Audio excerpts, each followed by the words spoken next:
Добрый вечер, друзья! За окном 9 апреля 2014 года, и сегодня я вам сниму уникальное видео, в сюжете которого лежит Наиля чихает. Хочу заметить, то, что Наиля не просто так чихает, она чихает очень часто и очень громко. Идея дурацкая, идея тупая, честно говоря, я не знаю, для кого я снимаю это видео и ради чего. Видео также несет неэстетический оттенок, но ни для кого не секрет то, что каждый человек встречается с таким физиологическим явлением, как чих. Но поверьте, он у меня особенный. Итак, поехали!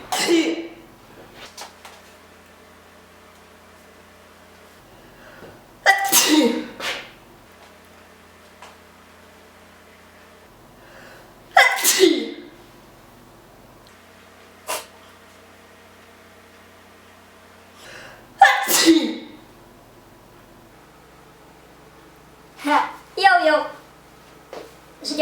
Ждем.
Соседи, все нормально.